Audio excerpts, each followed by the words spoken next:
हिमाचल प्रदेश की राजधानी शिमला की संजौली क्षेत्र में स्थित मस्जिद को लेकर नगर निगम अदालत ने अंतिम फैसला सुना दिया है। पूरी मस्जिद को अवैध घोषित कर उसे पूरी तरह से गिराने का आदेश दिया गया है। इससे पहले अदालत ने 5 अक्टूबर 2024 को मस्जिद की ऊपरी 3 मंजिलों को गिराने का आदेश दिया था। शिमला नगर निगम आयुक्त भूपेंद्र अत्री की अदालत ने शनिवार को सुनवाई के बाद पूरे निर्माण को अवैध करार देते हुए संजौली मस्जिद को पूरी तरह से गिराने का आदेश जारी कर दिया। यह फैसला उस समय आया जब वक्फ बोर्ड की ओर से अदालत में मस्जिद की जमीन का मालिकाना हक साबित करने के लिए कोई पुख्ता दस्तावेज प्रस्तुत नहीं किए जा सके। साथ ही मस्जिद निर्माण से संबंधित कोई अवैध नक्शा या नगर निगम की स्वीकृति भी पेश नहीं की गई। इससे पहले अदालत ने 5 अक्टूबर 2024 को मस्जिद की ऊपरी 3 मंजिलों को गिराने का आदेश दिया था, लेकिन मस्जिद कमेटी इस पर समय रहते कार्रवाई नहीं कर सकी। मामले पर मौलाना अरशद मदनी ने कहा कि अब तो ऐसा कानून बना दिया है कि एक क्या हजारों मस्जिदें गिरेंगी। भाई 50 मस्जिदें गिर गई और 50 मस्जिदें गिरेंगी। पुराने कानून के अंदर ये है कि अगर किसी शख्स ने मस्जिद बनाई, मकान बनाया, घर बनाया और वो पाकिस्तान चला गया, उसकी सारी जायदाद कस्टोडियन के अंदर चली जाएगी। लेकिन अगर उसने वक्फ किया है तो वो वक्फ महफूज रहेगा, वो कस्टोडियन में नहीं आएगा। ये पुराना कानून है। इस नई तरमीम ने उस कानून को ख़त्म कर दिया। इसका मतलब है कि जितनी मस्जिदें बनाई हुई हैं मुजफ्फरनगर के अंदर उस ज़माने की, उन सब मस्जिदों के ऊपर बुलडोज़र चल जाएगा। आप एक मस्जिद करो रहे हो, मैं समझता हूँ कि 50 नहीं, सैकड़ों हज़ारों मस्जिदें गिरा दी जाएंगी। आप देखिए, इंतज़ार कीजिए। कानून ये और कहा जाता है, मुझे हैरत होती है कि आदमी खड़े हो गए कहता है कि हमने हिफाजत के लिए बनाया। अरे जालिमों, हड़प करने के लिए बनाया, कह रहे हो हिफाजत करने के लिए बनाया। ये है कानून, आप देख लीजिए उठा करके दफ़ा 108 और 107। अदालत ने अवैध निर्माण पर सख्त रुख अपनाया। शनिवार को हुई सुनवाई में नगर निगम अदालत ने मस्जिद की बची हुई 2 मंजिलों को भी अवैध माना और उन्हें गिराने का आदेश दिया। सुनवाई के दौरान वक्फ बोर्ड के वकील ने दलील दी कि मस्जिद का अस्तित्व 1947 से पहले का है और ये पुनर्निर्माण है। इस पर अदालत ने सवाल उठाया कि अगर ये पहले से मौजूद थी तो नए निर्माण के लिए नगर निगम की मंजूरी क्यों नहीं ली गई। नियमों को ताक पर रखकर सारी मस्जिद बनाई गई। पौने घंटे तक चली बहस के बाद कोर्ट ने फैसला सुरक्षित रखा और दोपहर 1 बजे के बाद नगर निगम आयुक्त भूपेंद्र अत्री ने फैसला सुनाया। इसमें साफ कहा कि पूरी मस्जिद अवैध है और इसे गिराया जाए।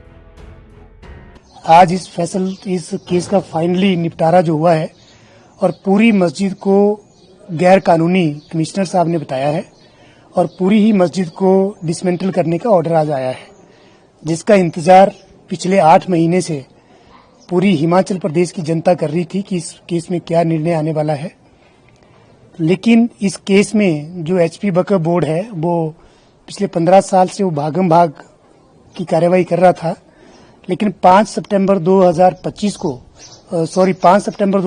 को जब लोकल रेजिडेंट्स पहली बार इस केस में पेश हुए थे, उसके बाद इस केस में हर डेट पे इफेक्टिव कार्यवाही हुई, जिसका रिजल्ट ये आया कि 5 अक्टूबर 2024 को 3 फ्लोर, 2nd, 3rd और 4th फ्लोर को तोड़ने का ऑर्डर जो MC कोर्ट से आया था और उसके बाद आज 3 मई 2025 को इस पूरी मस्जिद को अवैध जो है घोषित किया गया है।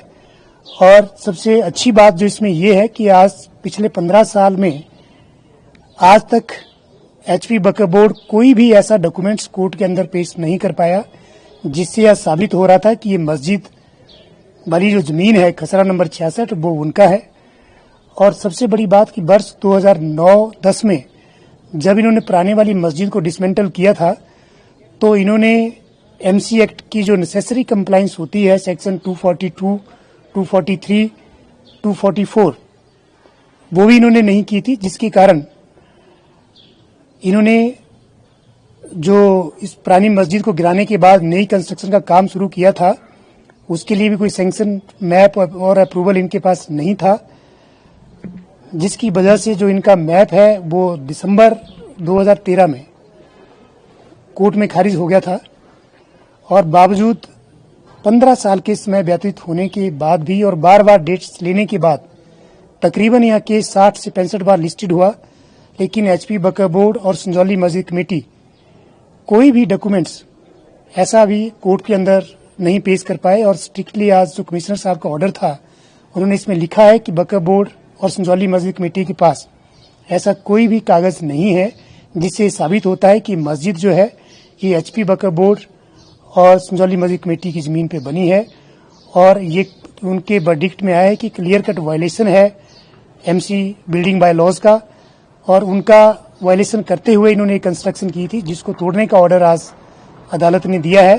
केस तो 2010 से चला है, लेकिन इसमें पहले मिस्टर सलीम है, उनको सलीम टेलर के नाम से दुकान करते थे, उनको नोटिस इश्यू होते थे।